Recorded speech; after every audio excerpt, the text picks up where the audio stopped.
Avísenme, doctores, por favor, que se alcance a ver bien la pantalla. Buenas noches, doctor. Sí se ve la pantalla. Excelente. Vamos a comenzar, doctores, con la jornada del día de hoy. Ya prácticamente entramos al libro de ginecología de Gori, tercera edición panamericana, ¿ya? Con metrorragias. Tengo un caso clínico, una mujer de 48 años de edad, tiene un antecedente de dos gestas y dos pares. Con antecedente de ciclos menstruales regulares, acude a la consulta por sangrado vaginal irregular e intermitente durante los últimos 6 meses. Refiere que el sangrado es variable en cantidad y no relacionado con su ciclo menstrual. Ha sido más frecuente en las últimas semanas. Su última menstruación regular fue de aproximadamente un año. El paciente tiene el antecedente de hipertensión controlada con enalapril y diabetes mellitus tipo 2 en tratamiento con metformina. No utiliza anticonceptivos y no tiene historia familiar de cáncer ginecológico. Al examen físico se muestra un abdomen blando, sin dolor a la palpación y un útero de tamaño normal. En la exploración ginecológica se observa un cuello uterino sin lesiones visibles. Dentro de los laboratorios, destaca que la paciente está con anemia, ¿no? Tiene 10,2 gramos sobre decilitro. La gonadotrofina coriónica es negativa, es decir, test de embarazo es negativo. Hormonas tiroideas normales, perfil de coagulación normal. En la imagenología se realiza una ecografía transvaginal que revela un endometrio de 12 milímetros de grosor y la presencia de un pólipo endometrial de 2 centímetros. La paciente es remitida para una biopsia. Bien, debemos recordar de que la palabra metrorragia es un sangrado anormal que viene proveniente del útero. No tiene relación con el ciclo menstrual. Eso quiere decir de que está afuera del ciclo menstrual, ¿ya? Y es un síntoma y no es un diagnóstico. La palabra metrorragia no es diagnóstico.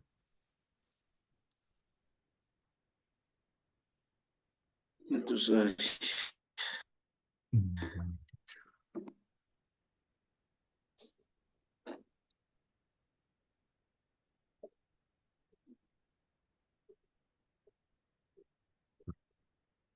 Para evitar múltiples conceptos que mareaban el diagnóstico, mareaban la probable signosintomatología y la terminología médica, es de que utilizamos hoy en día para la clasificación el PALM y COEIN, memotécnicos obviamente en inglés, pero fácilmente traducidos para el español.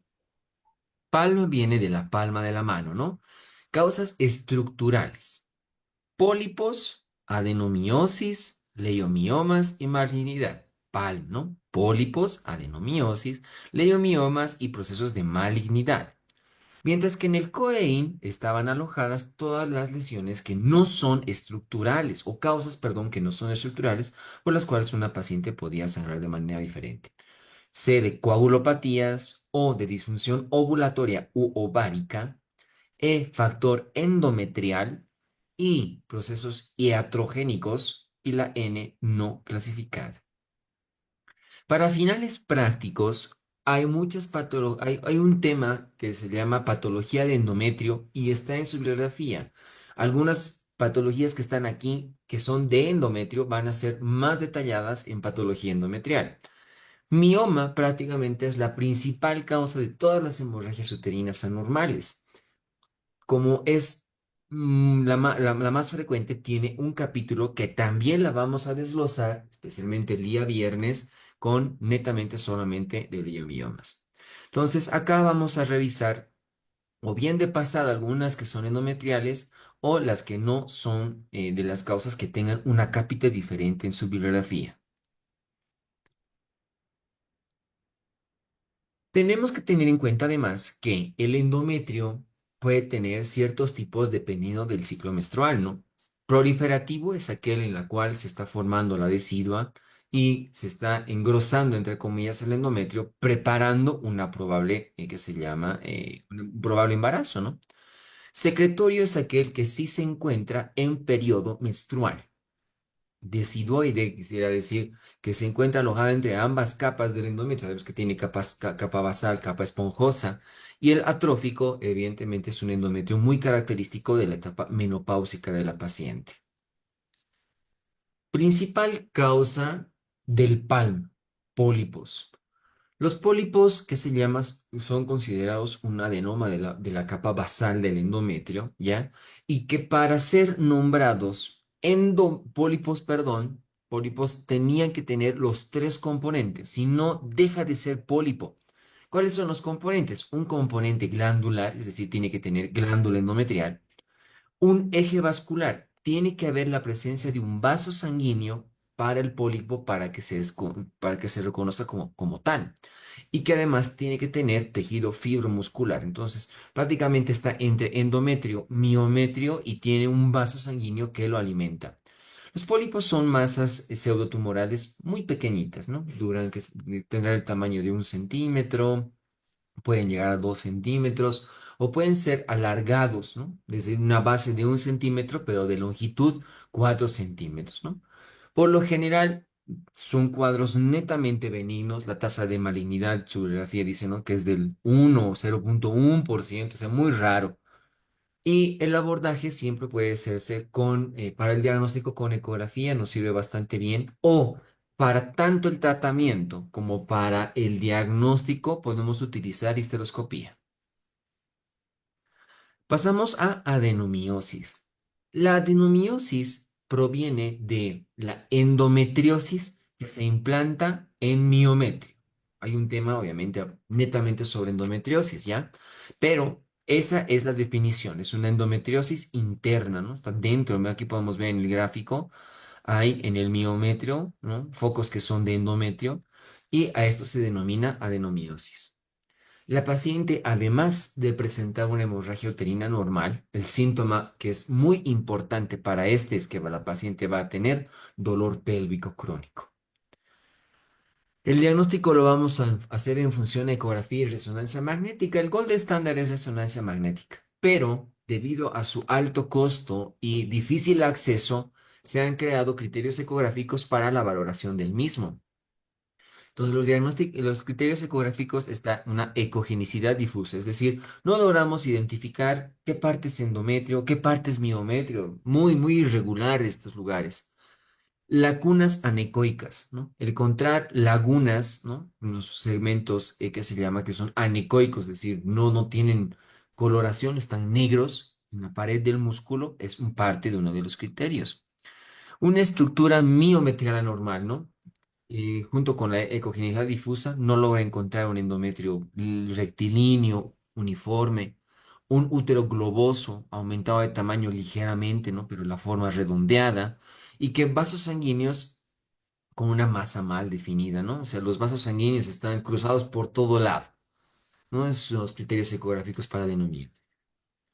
Malignidad, vamos a tocar este tema también en patología del endometrio, pero tenemos que tener en cuenta que aumentada la edad en criterios de síndrome metabólico, como ser obesidad, hipertensión arterial, diabetes, otros factores de riesgo como nuliparidad, las pacientes que no tienen hijitos hasta inclusive pasada los 40 años, o las pacientes que tienen anovulación crónica, tienen un factor de riesgo para hacer hiperplasia.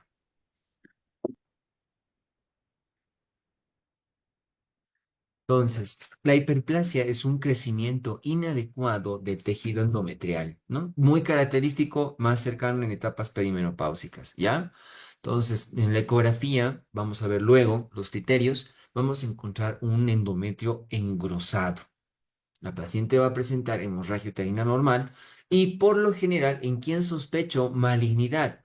En aquella paciente que es un sangrado posmenopáusico, ¿no? En ella tengo que descartar siempre los procesos de malignidad. Pasamos al COEIN, ahora vemos las coagulopatías. La enfermedad más frecuente para todas las coagulopatías es la enfermedad de von Willebrand, ¿ya? Que se llama, es una coagulopatía de la vía extrínseca de la coagulación, ¿sí? Por lo general son pacientes que van a presentar una hemorragia uterina normal desde la menarca. Y es más, son pacientes que tenemos el antecedente de sangrados antes, que se llama, que no necesariamente sean ginecológicos, tenemos sangrados de larga data, ¿no?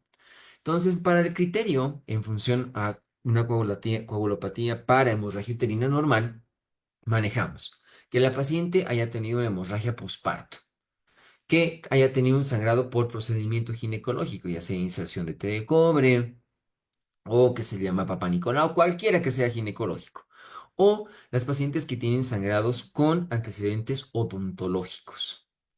Y dentro de los otros criterios tenemos que dos o más de que la paciente haya tenido equimosis por causa desconocida, epistaxis, ¿no? En episodios de epistaxis, sangrados de encías y antecedentes familiares de sangrado, ¿no? Entonces, aquí un criterio de estos y dos o más de estos hacen el diagnóstico para que sea coagulopatía en función a una paciente con hemorragia uterina normal. Tenemos disfunciones ovulatorias y dentro de las disfunciones ovulatorias tenemos que apartar a las pacientes que tienen en los extremos de la vida reproductiva.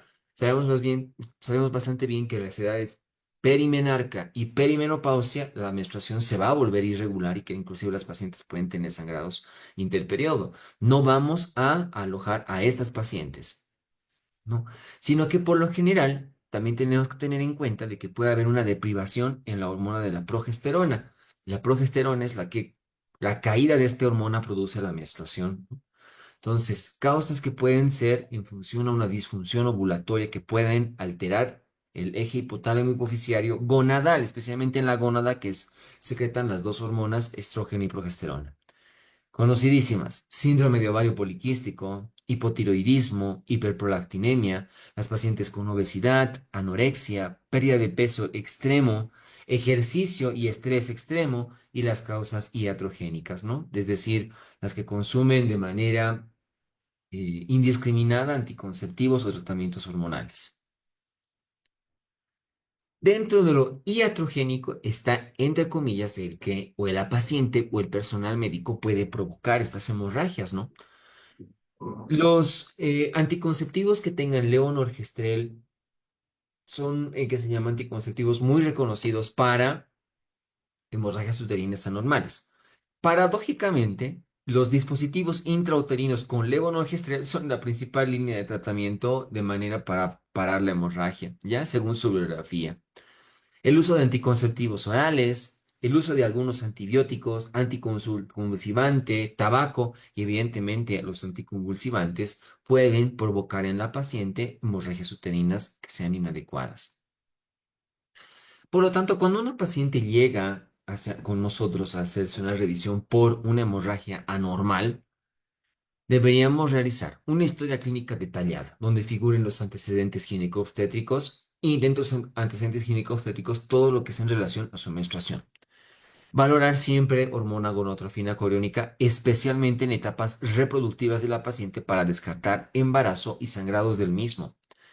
Dentro de la exploración se verá si hay lesiones que son de aparato reproductor genital femenino inferior, es decir, vagina, vulva y demás, y que no, que se llama simule un proceso de sangrado de tracto genital superior, hemograma para valorar anemia, porque hay pacientes que con sangrado uterino normal agudo, que inclusive pueden llegar a este estado de choque.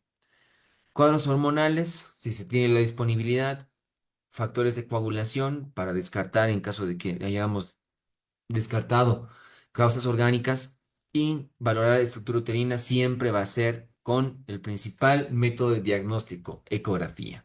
¿Ya? Entonces aquí podemos ver que se llama de una paciente normal, de una paciente que no tiene, que se llama, no es posmenopáusica. Aquí podemos encontrar, ¿cómo vamos a encontrar? Miren, el endometrio en la etapa menstrual está de 1 a 4 milímetros. Un endometrio proliferativo de 3 a 5 milímetros y un endometrio secretor de 8 a 12 milímetros, lo que normalmente deberíamos ver en la ecografía en una paciente en etapa reproductiva normal. Mientras que su bibliografía refiere que uno de los métodos más importantes para patología netamente endometrial, que quiere decir que no sea para miometrio, que no sean los ovarios, que sean otras causas, la histeroscopía también es de vital importancia para el diagnóstico y evaluación de la paciente. Tenemos que tener en cuenta también que hay otro tipo de hemorragias que se llama pueden producirse, ¿no? La hemorragia de la recién nacida, simplemente por transferencia hormonal, a la primera semana de vida extrauterina, las recién nacidas del género femenino pueden presentar un ligero spotting o un ligero sangrado, que simplemente es por transferencia hormonal y esa transferencia hormonal es tan, pero tan, aunque sea tan chiquitita, pero para la neonato tan importante que la paciente prácticamente tiene una ligera menstruación. Pero no es algo patológico, va a pasar y la paciente nuevamente va a recuperar todo su ciclo en la etapa de la adolescencia. Causas ovulatorias, ya prácticamente habíamos visto, ¿no? Muchas situaciones pueden interferir en que el ovario no secrete de manera adecuada el estrógeno y la progesterona y se produzca un desbalance hormonal del mes. Sangrados de implantación, que muchas de las veces la paciente confunde con qué es su menstruación y que se llama, por lo general, entre la tercera semana de gestación, segunda, tercera, se produce la implantación y las pacientes presentan un escaso sangrado que lo confunden con su regla. Tenemos también causas psicógenas, ¿no? Pacientes con enfermedades psiquiátricas que repercutan en su alimentación, en su ejercicio, en su estrés, pueden presentar hemorragias, ¿sí? ¿Cómo deberíamos hacer el tratamiento? El tratamiento lo podemos ver hormonal y quirúrgico. Ya dentro de lo hormonal podemos citar a tratamiento netamente con estrógenos, podemos utilizar progestágenos o mucho más los que son combinados, siempre vienen mucho mejor, ¿ya? Dentro de los progestágenos citar, perdón, al dispositivo intrauterino que tiene levonorgestrel en su interior. Es un buen medicamento, especialmente en patología endometrial. También podemos utilizar inhibidores de la aromatasa como el danazol o análogos de la GnRH como la leuprolide, ¿no? Son medicamentos que nos pueden ayudar a regular el tratamiento. Más sin embargo, también podemos utilizar, añadido al tratamiento hormonal, analgésicos antiinflamatorios, ¿no? El naproxeno sódico, el ibuprofeno, tiene una buena efectividad como complementario al tratamiento hormonal. Su bibliografía dice que es una buena medida usar este tipo de AINES junto al tratamiento hormonal. Y en casos de hemorragia aguda podemos utilizar además antifibrinolíticos como el ácido tranexámico, que es el de mejor eficacia. Dentro del tratamiento quirúrgico también destacan la ablación endometrial. ¿En qué consiste la ablación endometrial? Prácticamente retirar el endometrio de la paciente, de modo que tenemos criterios para aquella paciente que podemos realizar esto. Mayores de 40 años, tamaño uterino de 11 milímetros en el endometrio y enfermedades sistémicas que incrementen el riesgo anestésico, ¿ya? Mientras que también podemos hacer solamente resección endometrial casi con los mismos criterios. Otro tratamiento quirúrgico que es más utilizado, puesto que estos dos anteriores no son muy utilizados, está embolización de la arteria uterina. Esto lo hacemos con un hematólogo o cirujano cardiovascular guiado, ¿no? Podemos entrar con un acceso vascular arterial y llegamos por las arterias femorales a la arteria uterina. Consiste en disminuir el flujo de sangre al lugar. Muy utilizado para miomas que son sintomáticos, grandes, o los miomas que son polimiomatosos, varios miomas en el útero, miomas que no se pueden hacer tratamiento con cirugía convencional y para preservar el útero. Por ahí los pacientes tienen deseos de fertilidad a futuro. Contraindicaciones: miomas asintomáticos, que sean mayores a 12 centímetros, que haya criterios de malignidad, cuadros de infección o alergia a los contrastes o al método de utilización de la embolización. Contraindicaciones relativas para la embolización: que la paciente quiera descendencia, ¿no? Los miomas que son submucosos, la adenomiosis y la insuficiencia renal aguda y las coagulopatías. La paciente que tiene un sangrado postmenopausia es a la que le voy que se llama prestar mucha atención, porque aquella que se presenta siempre debo descartar proceso de malignidad, ¿no? Patología endometrial de malignidad. A esta paciente sí le voy a realizar entre ecografía e histeroscopía para el diagnóstico, como su bibliografía también lo sugiere, ¿no? Porque es patología endometrial. Y en la paciente que es posmenopáusica, máximo debería medir 5 milímetros ese endometrio, no debería medir más. Y deberíamos considerar aquellas pacientes que por patología cancerígena mamaria utilicen tamoxifeno, porque este es un análogo selectivo de los receptores de estrógeno y pueden incrementar el valor del endometrio, es decir, el medicamento provocarlo. ¿Ya?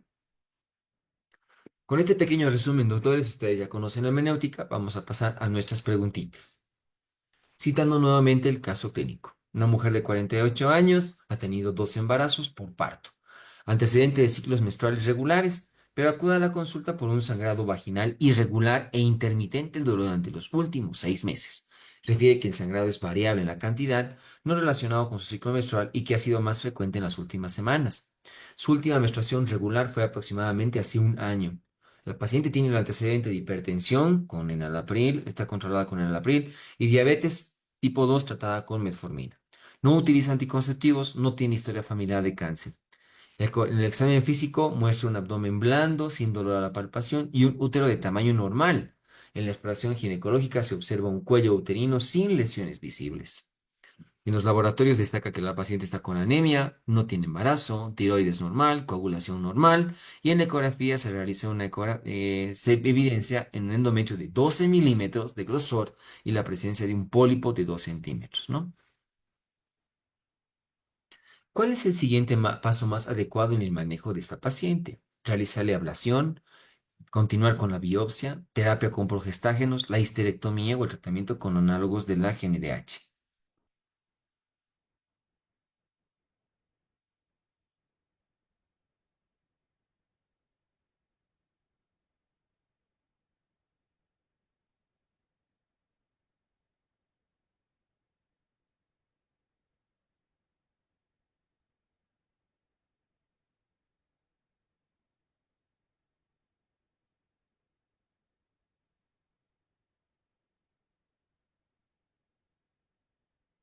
No se olviden, doctores, que sus bibliografías son conservadoras. No se hace manejo radical, salvo que haya procesos de malignidad, entre comillas, ¿no? Por lo tanto, en esta paciente solamente vamos a continuar solo su biopsia, hasta esperar el resultado. Todavía no le hacemos ningún tratamiento.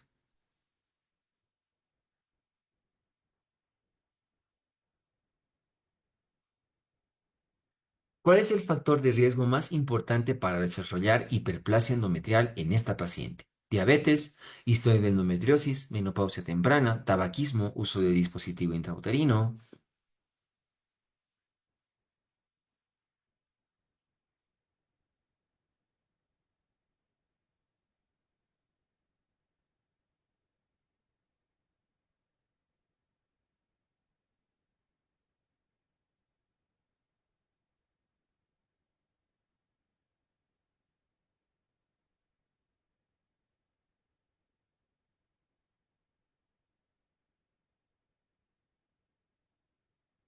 Dentro de los factores que refiere su bibliografía está obesidad, nulliparidad y anovulación crónica. ¿Ya?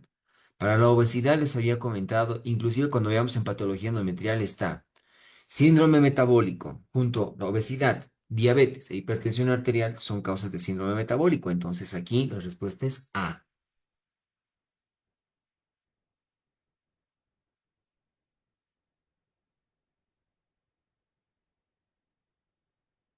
¿Cuál es el manejo más apropiado si la biopsia endometrial revelara hiperplasia endometrial sin atipia?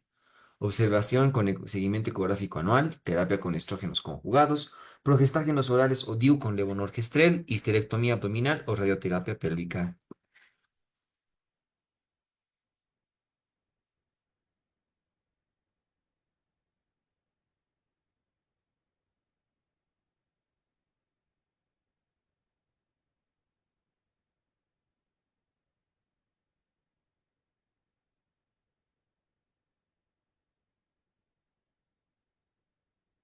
El hecho que nos reporte que sin atipia quiere decir que no es un proceso para malignidad, ¿no? Entonces, sí, si hay patología endometrial, ¿ya?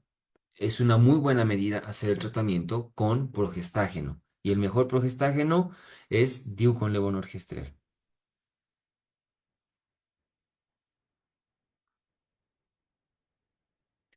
¿Cuál de las siguientes condiciones es un diagnóstico diferencial importante en una mujer con metrorragia y un engrosamiento endometrial en la ecografía? Carcinoma cervical, mioma subseroso, poliposis endometrial, atrofia vaginal o adenomiosis.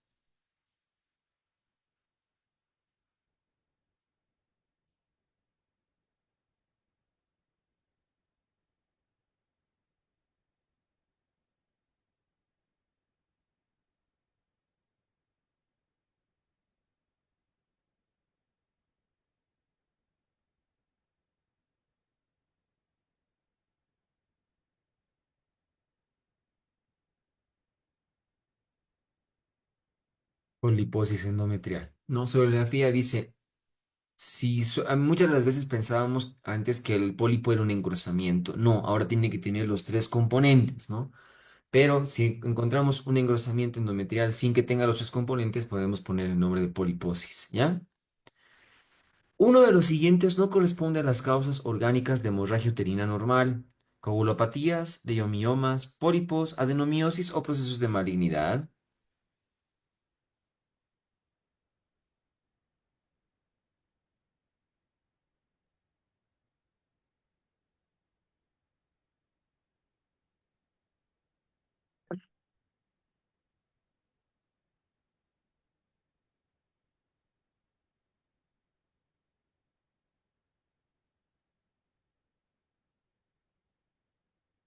A las causas estructurales también se les ha denominado orgánicas. Es más, antes se utilizaba hemorragia uterina orgánica y hemorragia uterina disfuncional, ¿no? Pero, ¿qué se llama? Está dentro de las causas estructurales todo lo orgánico: pólipo, adenomiosis, leiomioma y malignidad. Aquí la que no entra, evidentemente, es coagulopatía. Sería disfuncional, ¿no?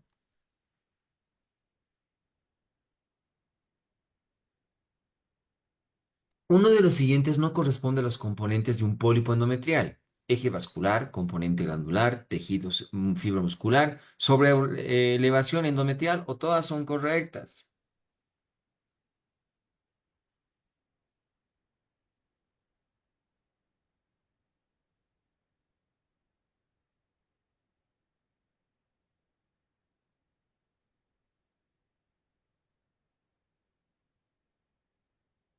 Para que tenga el nombre de pólipo endometrial, tiene que tener componente glandular, un eje vascular y tejido fibromuscular. Si no, no se considera pólipo, dice, ¿no? Pero lo que no tiene es sobre elevación endometrial, lo que antiguamente se consideraba.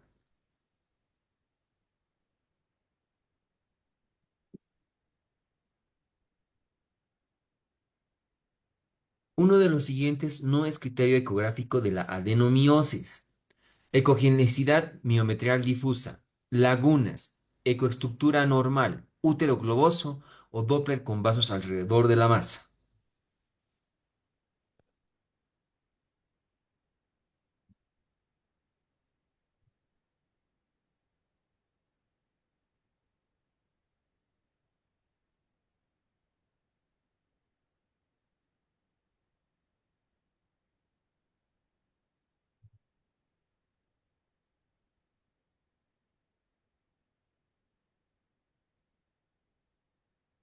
Hallazgos ecográficos de la adenomiosis. Ecogenicidad miometrial heterogénea difusa, ¿no? Comprende las estriaciones y la unión endometrial indefinida. Lagunas anecoicas, quistes o ambos. Ecoestructura miometrial anormal focal, ¿no? Bordes indefinidos. Útero globoso, asimétrico o ambos. Y Doppler que muestra el curso de vasos sanguíneos a través de una masa indefinida. Mientras que en los mileomiomas se agrupan alrededor de la masa, dice la respuesta, ¿no? Entonces aquí la respuesta es E, Doppler con vasos alrededor de la masa, porque es desde mioma.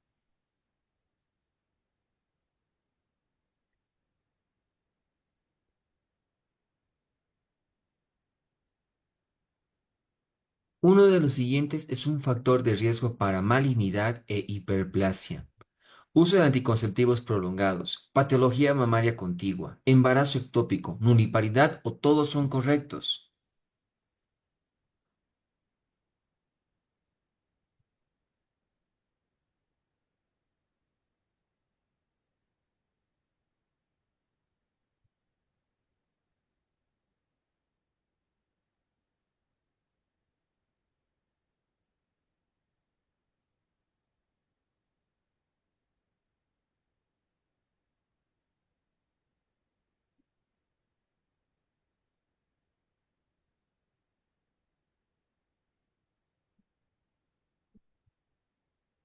La hiperplasia uterina normal por hiperplasia típica es un carcinoma de endometrio en mujeres en edad reproductiva es poco común, pero igual debe sospecharse, especialmente en aquellas con factores de riesgo como obesidad, nuliparidad y la anovulación crónica.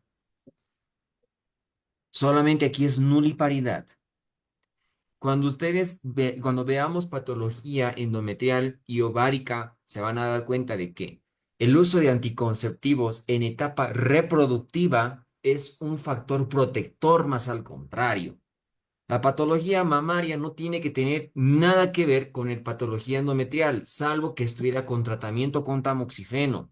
El embarazo ectópico no es nuliparidad, entre comillas, sí tiene un antecedente de embarazo, por eso aquí solo es nuliparidad. No, su biografía es tal cual la tercera edición del Gori. Una de las siguientes no es indicación para considerar enfermedad de von Willebrand. Equimosis una o dos veces al mes, epistaxis una o dos veces al mes, sangrado frecuente de encías, antecedentes familiares de sangrado o la dificultad para cerrar heridas.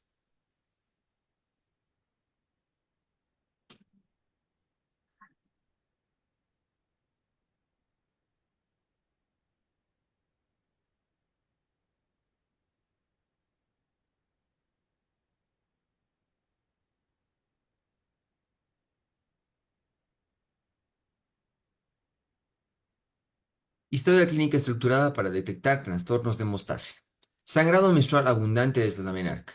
Uno de los siguientes. Hemorragia posparto, sangrado relacionado con un procedimiento quirúrgico, sangrado relacionado con un procedimiento odontológico. Y dos o más de los siguientes síntomas. Equimosis una o dos veces al mes, epistaxis una o dos veces al mes, sangrado frecuente de encías y antecedentes familiares de sangrado. Pero lo que no hay es dificultad para cerrar heridas.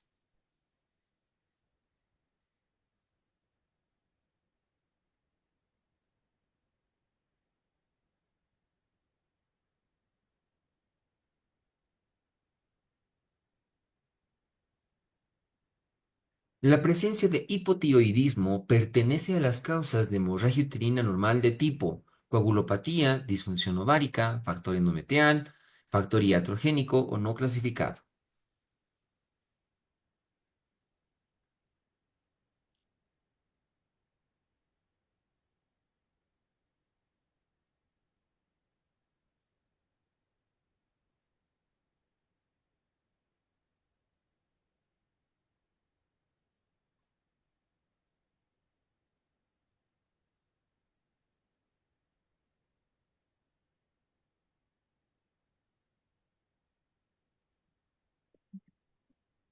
Aquí está, ¿no? Disfunción ovulatoria. Todas estas se engloban como para que el ovario no trabaje normal. Síndrome de ovario poliquístico, hipotiroidismo, hiperprolactinemia, obesidad, anorexia, pérdida de peso, ejercicio extremo y iatrogénico por esteroides gonadales. La respuesta es disfunción ovárica.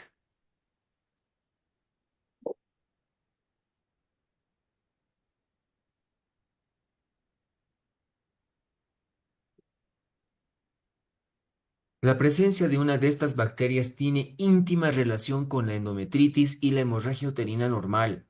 Gardnerella vaginalis, Chlamydia trachomatis, Candida albicans, Treponema pallidum, o todas son correctas.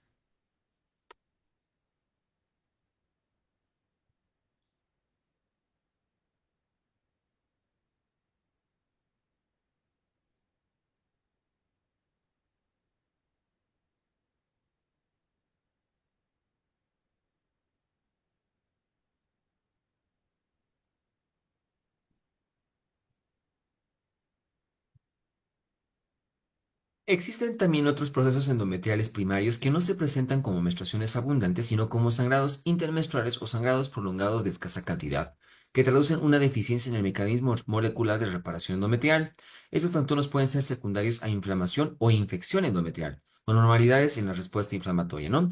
Algunas evaluaciones retrospectivas de mujeres con endometritis crónica no han podido demostrar una relación entre el diagnóstico histopatológico y la presencia de sangrado, pero sí se han encontrado una relación entre infecciones subclínicas por Clamidia trachomatis y hemorragia uterina normal, ¿no? Y la respuesta es clamidia.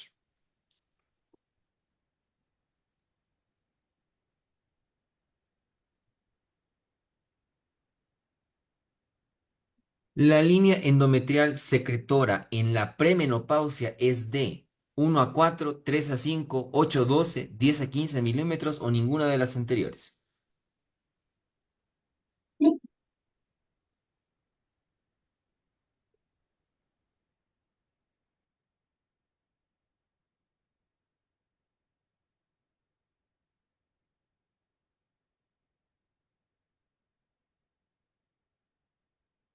Línea endometrial en la premenopausia. Menstrual 1 a 4 milímetros. Proliferativo 3 a 5 milímetros. Secretor 8 a 12 milímetros. La respuesta del secretor 8 a 12.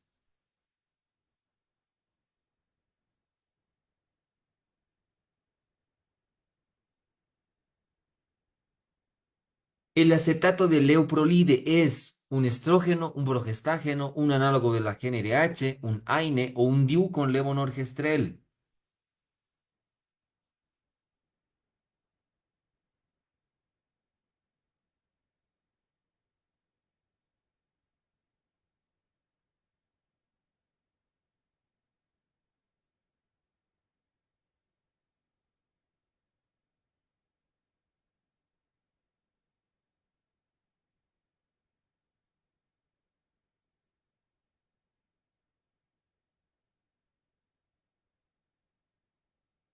La administración de análogos de la hormona liberadora de gonadotrofina produce supresión del eje hipotálamo gonadal, con la consecuencia inhibición de la secreción de LH, FSH y esteroides sexuales, ¿no? El acetato de leuprolide y la triptorelina son los más usados, aunque existen otros como la goserelina, buserelina y la naferelina, ¿no? Y la respuesta es un análogo de la GnRH.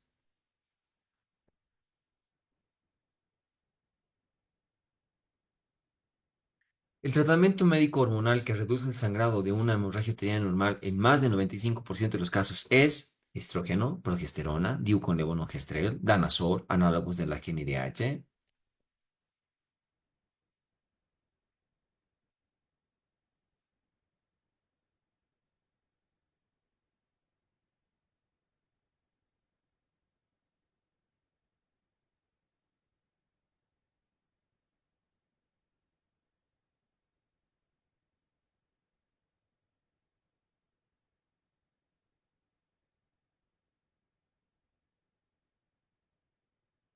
El DIU con levonorgestrel reduce el sangrado en más del 95% de los casos, con un beneficio máximo a los 6 meses, y es una opción con buenos resultados en general, aunque se deben considerar sus efectos adversos como mastalgias, sangrado intermenstrual, manifestaciones de sistemas como acné, náuseas y un posible estímulo del crecimiento de los leomiomas.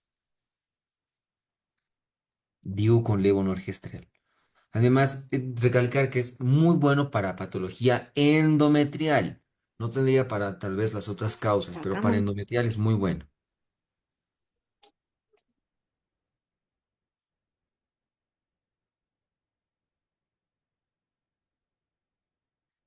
El antifibrolenolítico utilizado para una hemorragia uterina normal es danazol, etamcilato, ergonovina, ácido tranexámico, o todos son correctos.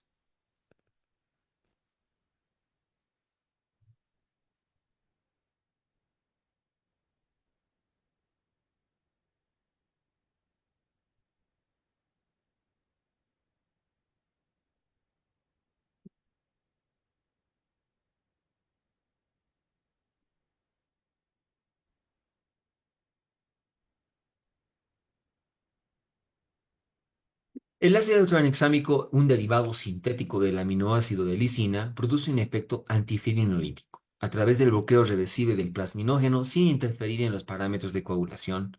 Con dosis de 1 gramo cada 6 horas durante los primeros 4 días del ciclo se puede lograr una reducción de la pérdida sanguínea en un 40%. Los estudios comparativos han demostrado que es más eficaz la reducción del sangrado que los AINE y que los progestágenos orales administrados en facility, ¿no? Sencillita, ácido tranexámico. Y para hemorragia postparto sirve muy bien.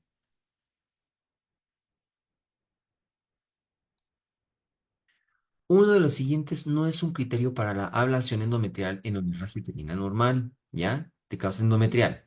Mayor de 30 años, tamaño uterino de 11 centímetros, enfermedades sistémicas que incrementen el riesgo, ninguna es correcta o todas son correctas.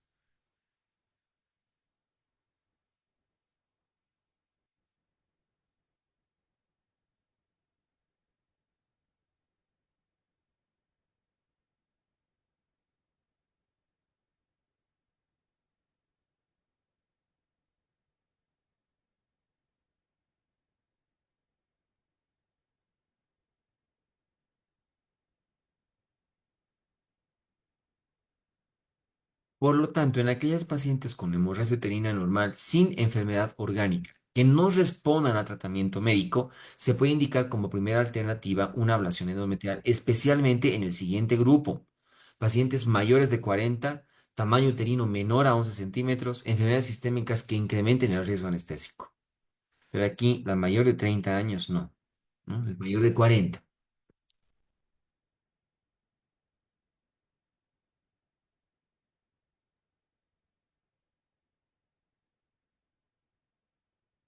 Una de las siguientes es una contraindicación absoluta para realizar embolización de arteria uterina en una hemorragia uterina normal: alergia al contraste, leiomiomas submucosos, adenomiosis, insuficiencia renal o alteraciones de la coagulación.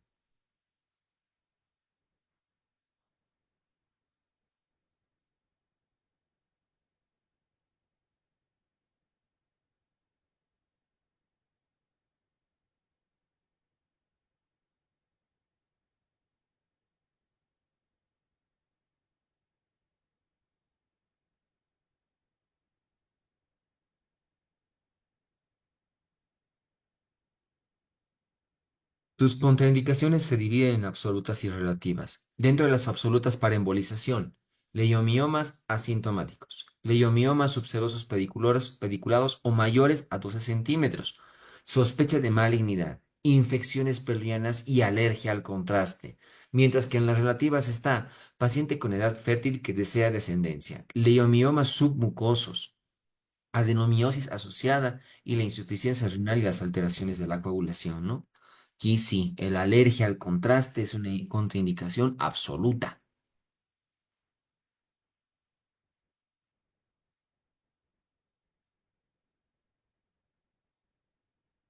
La línea de corte endometrial en una paciente posmenopáusica es de 1 a 3, 4 a 5, 6 a 8, 9 a 10 o 10 a 12 milímetros correspondientemente.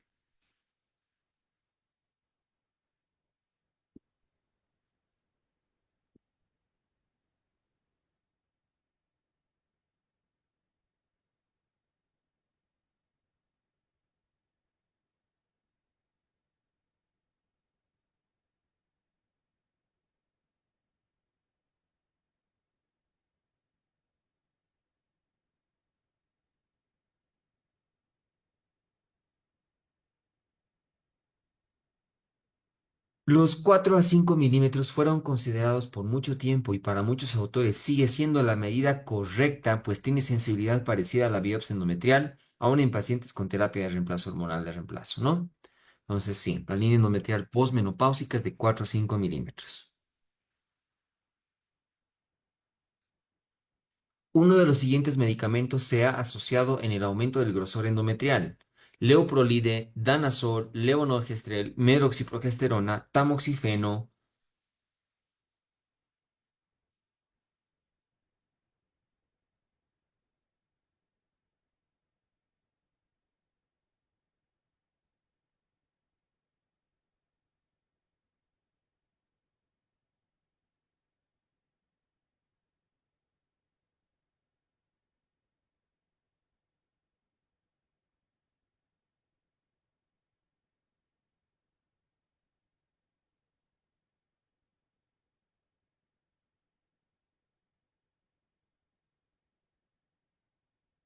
Tamoxifeno. El tamoxifeno produce un edema subendometrial que, evaluado por la ecografía transvaginal, se traduce en un pseudoengrosamiento del endometrio y generalmente condiciona la realización de algún procedimiento diagnóstico invasivo, muchas veces hasta innecesario. En pacientes con ingesta de tamoxifeno se recomienda realizar una ecografía antes del inicio del tratamiento para diagnosticar patología preexistente y no realizar estudios de rutina de seguimiento, ya que la ecografía y aún la histeroscopía arrojan resultados contradictorios excepto en la presencia de metrorragia.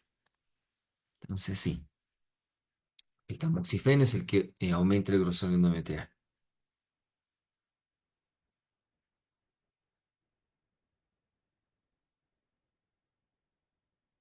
Pregunta de un examen pasado. El tratamiento para la adenomiosis es el siguiente: histerectomía, conización, legrado, anexectomía más histerectomía o ablación endometrial.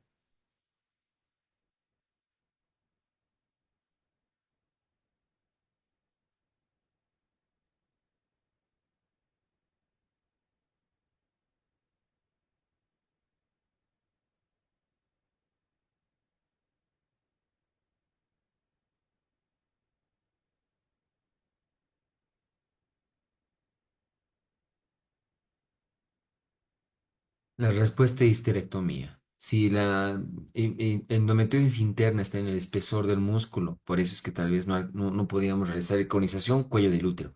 Legrado, endometrio. Anexectomía más histerectomía, el cuello que se llama la trompa no tiene, que se llama sentido. Y la ablación endometrial, esto es para patología endometrial, por eso es que hay que descartar el tratamiento de la histerectomía. Preguntas, puntos claves. Metrorragia es el sangrado uterino irregular o intermenstrual fuera del ciclo menstrual regular sin relación con la menstruación. Clasificación PAN-COAIN. Causas estructurales, pólipos, adenomiosis, lioma y malignidad. COAIN no estructurales, coagulopatía, factor ovulatoria o anovulación, endometrial, iatrogénico y no clasificado. Miomas submucosos, causa estructural más común de metrorragia en mujeres premenopáusicas debido a su localización en la cavidad endometrial.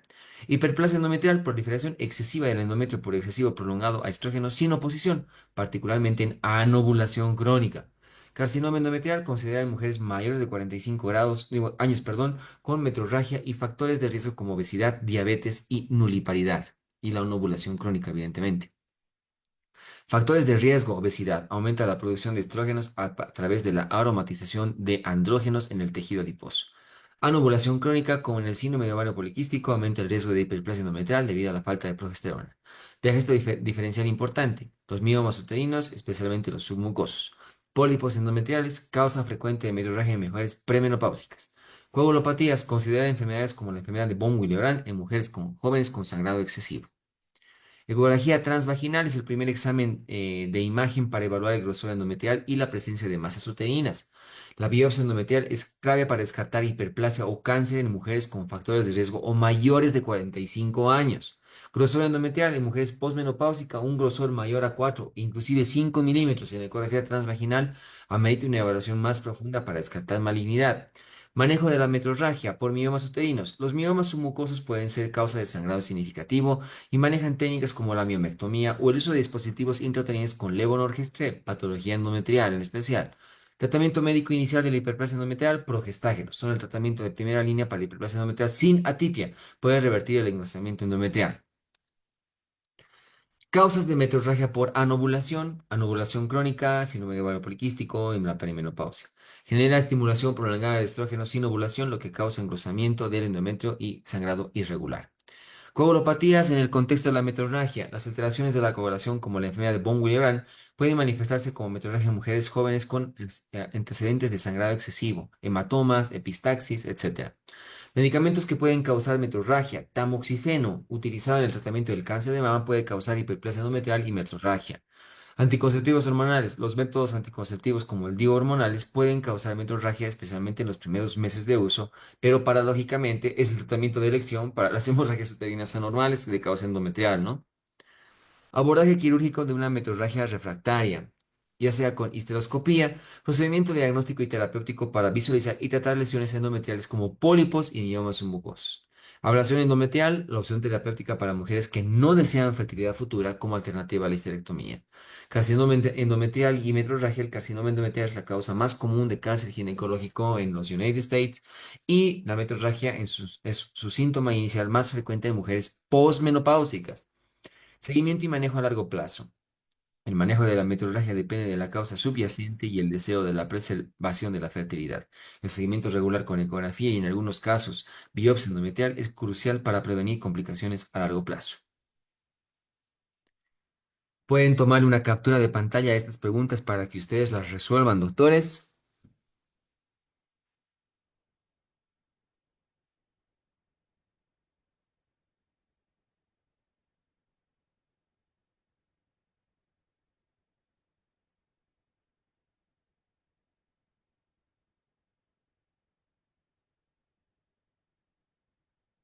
Vamos a pasar a la siguiente página para que le tomen también una captura de pantalla. Tenemos esta vez más preguntitas para que ustedes puedan resolver.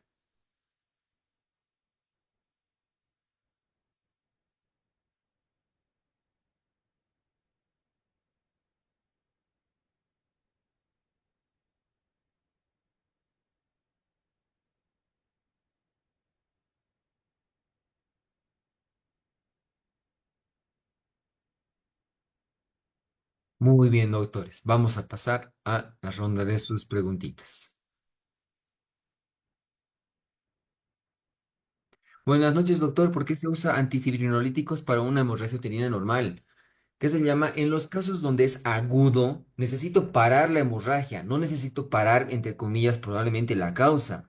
Y dentro de un medicamento que es para disminuir la hemorragia, es un antifibrinolítico. Por eso es que lo utilizamos. Doctor, si un lactante mayor de 1 a 5 meses tiene sangrado, ¿llegaría a ser traspaso hormonal de la metorragia? No, porque es por lo general en la primera semana de vida. Si es un lactante menor, habrá que buscar otra causa. Doctor, en caso de una mujer de 45 o 50 años con miomas, ¿es verdad que con la menopausia desaparece dicha patología? No necesariamente que desaparezca, pero por lo menos ya no crecería más. Si los miomas son muy chiquititos, 1 centímetro, 2 centímetros, sí hay la posibilidad de que puedan desaparecer, porque ya no hay la hormona que está inmiscuida en el proceso de los miomas, que es el estrógeno. Doctor, ¿cuál es la línea endometrial o grosor entre premenopáusica o posmenopáusica? El endometrio es la capa que en cada regla se descama, ¿ya? Desde la capa basal. Premenopáusica significa aquella paciente que no ha cruzado la línea de la menopausia y por eso es un poco más gruesa, mientras que la posmenopáusica sí ya tiene una línea endometrial atrófica, delgadita. Buenas noches, doctor. ¿Cuánto tiempo se administra el ácido tranexámico? Su bibliografía dice que inclusive hasta 4 días se puede utilizar. Entonces, lo utilizamos en la hemorragia aguda. ¿Ya? Puede ser los días que le dure la regla. Doctor, buenas noches. En caso de implante subdérmico que produce sangrado permanente, ¿es mejor retirar el implante? Depende. Si el sangrado es incomodante y le produce anemia y reacciones adversas importantes a la paciente, sí, lo ideal sería retirarle. Pero si el sangrado es escaso, no incomoda a la paciente, no le produce anemia, si es buen método anticonceptivo, se podría quedar.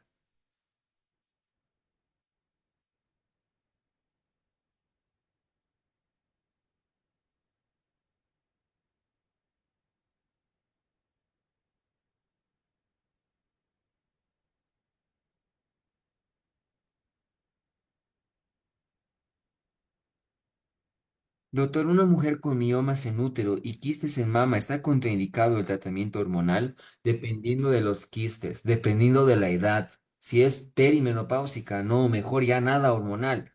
Si está en etapa reproductiva, es joven y qué sé yo, los miomas no son sintomáticos, los quistes son simples, se puede considerar el uso, no hay problema.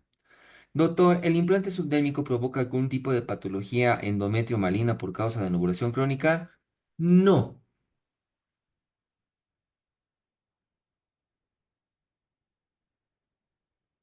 No necesariamente produce anovulación crónica desde el punto de vista patológico, ¿ya? Por eso es que es hábil su uso, ¿no? Porque si fuera el implante patológico, no debería ser ni comercializado ni utilizado.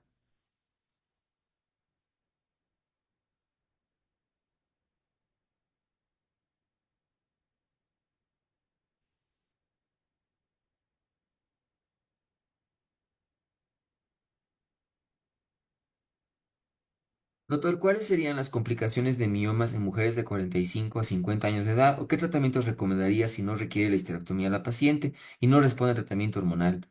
Dependiendo, si los miomas son sintomáticos, probablemente sería la mejor idea de tratamiento quirúrgico. Pero si los miomas no son sintomáticos y ya está perimenopáusica, probablemente solo sea manejo expectante. Porque como recalqué hace rato, con la menopausia ya no hay que se llama actividad hormonal que haga crecer el mioma. Y si ya está posmenopáusica, es más, ya ni va a sangrar. Buenas noches, doctor. ¿Podría volver a explicar por qué el tratamiento engrosa el endometrio, por favor, ¿no? Produce un que se llama engrosamiento subdesidual, dice su bibliografía, ¿ya? El tratamiento es utilizado para que se llama cáncer de seno, ¿ya? Pero tiene un efecto rebote que aumenta el grosor del endometrio. Doctores, ¿cuáles son los beneficios y efectos adversos del uso hormonal, ACOS combinados y solo estrógeno? Que se llama, las reacciones adversas serían que tenga un sangrado irregular, como cualquier medicamento hormonal. Segundo, dependiendo del tipo de estrógeno y del tipo de progestágeno, pueden producir retención hídrica, por lo tanto, ligero aumento de peso. Pueden producir ansiedad, dolor de cabeza, mastalgias. Doctor, ¿el endometrioma qué causa? sangramiento puede considerarse dentro de hemorragia uterina normal. Dependiendo, los endometriomas por lo general no van a sangrar para afuera, van a sangrar para adentro y van a sangrar dentro del foco endometriósico. Buenas noches, doctor. ¿Cuáles son las causas de metrorragia posmenopausia? Lo primero que hay que descartar es que se llama hiperplasia o malignidad, como tal cual lo dice su bibliografía. Y después no es que las otras causas no puedan ser para la posmenopáusica, pero la primera que tengo que descartar es hiperplasia y malignidad. Doctor, si una paciente está con tratamiento con tamoxifeno y tiene hiperplasia endometrial, ¿se debe suspender el tamoxifeno? Si el tumor el cáncer de seno es muy receptivo al tamoxifeno, podrá valorarse, ¿no? Si o se le hace una biopsia y la biopsia sale sin atipia, tal vez sí pueda utilizar tamoxifeno y a la par utilizar un DIU con levonorgestrel, esta que se llama bien individualizado el caso. Doctor, ¿los pólipos uterinos causan meteorragia posmenopausia? Pueden hacerlo. Raro, pueden hacerlo, pero es muy raro. ¿Cuál era la respuesta a la pregunta del examen tratamiento para la adenomiosis? Histerectomía. Paciente con antecedente de histerectomía subtotal hace 5 años que presenta sangrado transvaginal. ¿Qué podríamos estar pensando, doctor? Dependiendo del tipo de subtotal que le han hecho. Si le han dejado un poquito de endometrio, hasta es paciente que puede seguir menstruando. Si le han dejado un poquito de endometrio. Ahora, si no hay nada de endometrio, es patología netamente cervical y lo que se debe descartar es cáncer de cuello uterino en especial. En una paciente de 40 años con pólipos se le extrae y luego puede volver a crecer. Sí, puede volver a crecer. En una hiperplasia endometrial que está malignizado, ¿qué órganos son los más afectados? Primero, siempre el endometrio, luego órganos continuos, luego que se llama parametrios, luego que se llama irradiación gastrointestinal, renal y que se llama vesical, siempre van a ser importantes. Y en grados 4 metástasis a distancia. ¿Cuál sería ¿cuál sería el tratamiento de prevención en una hemorragia uterina normal en pacientes de 45 años? Es que no hay prevención. Si la paciente presenta, se le da. Y si no, no entre comillas en hemorragia uterina damos prevención. ¿Ya? Doctor, disculpe, ¿cuál y cuánto tiempo de antidepresivo recomienda para una paciente que recomienda Yadel y presenta un cuadro depresivo agudo? El Yadel no va a producir depresión crónica, para empezar.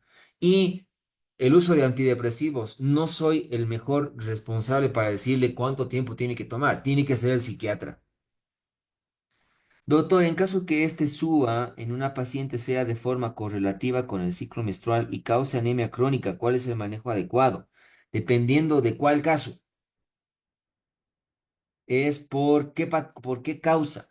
Porque si la causa está produciendo la hemorragia crónica, hay que tratar la causa.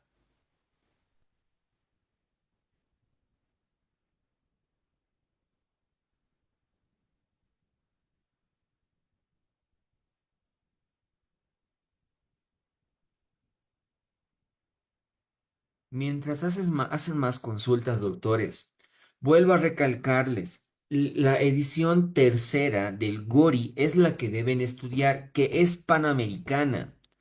No estudien la del Ateneo, porque el Ateneo es segunda, está antigua. La actual es la tercera. Yo sé que es un error de taipeo que les hayan puesto tercera edición Ateneo, pero la tercera edición Ateneo no existe, es la de Panamericana.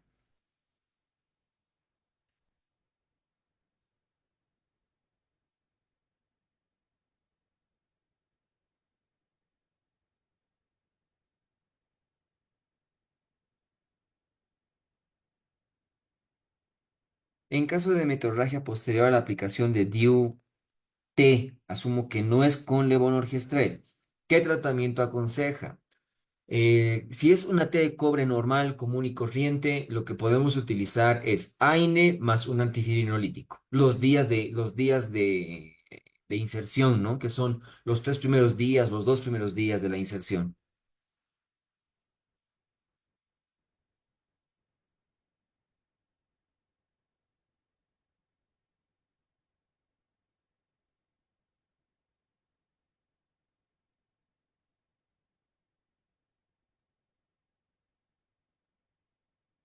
Como antifibrinolítico podría ser ácido tranexámico. Sí, es el que además su bibliografía lo recomienda y es el que utilizamos.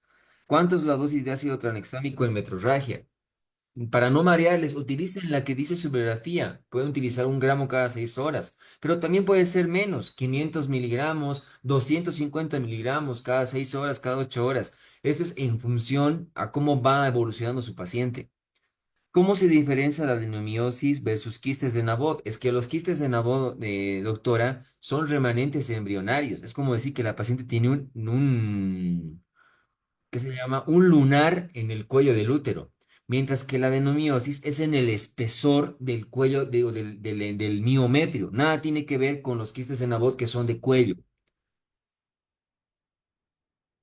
El sangrado uterino en recién nacido, o sea, el sangrado uterino normal en recién nacido, ¿cuál sería el tratamiento? No se realiza, porque simplemente es una transferencia hormonal suficiente como para, ¿qué se llama?, estimular el eje hipotálamo hipoficiario, pero va a hacer un episodio de sangre y va a remitir de manera espontánea, no necesita más.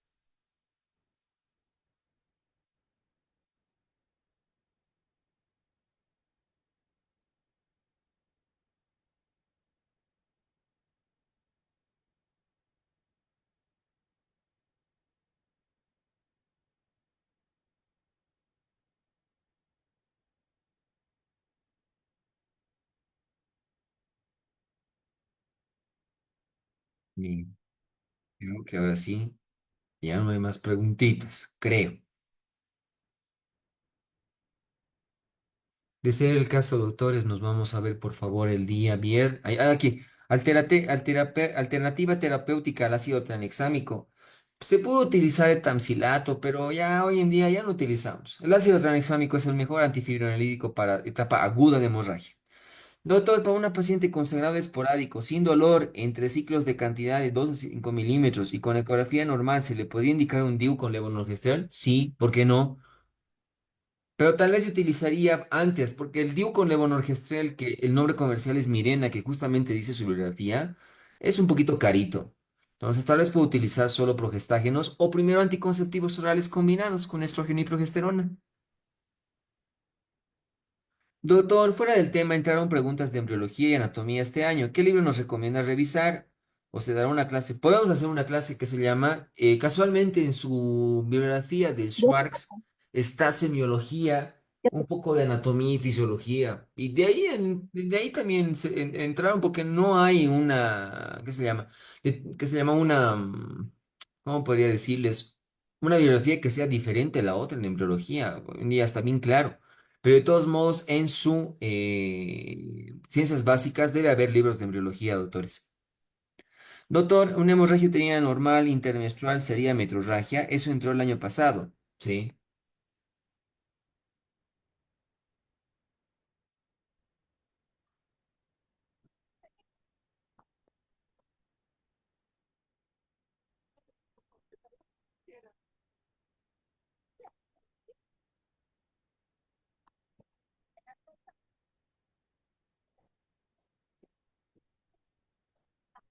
Doctor, en caso de hemorragias menstruales, en casos de miomas, en pacientes que están con tratamiento expectante, ¿está indicado el ácido tranexámico bioral como tratamiento expectante?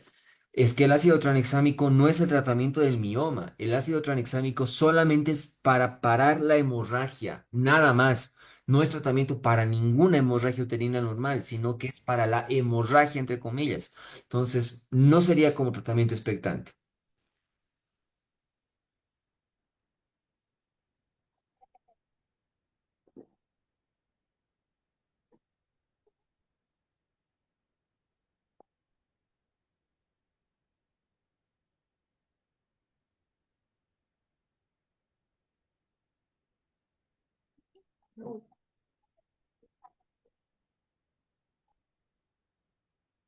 Súper. Y ahora sí ya estamos, ¿no? Bien, doctores, ¿qué se llama? Yo los veo el día viernes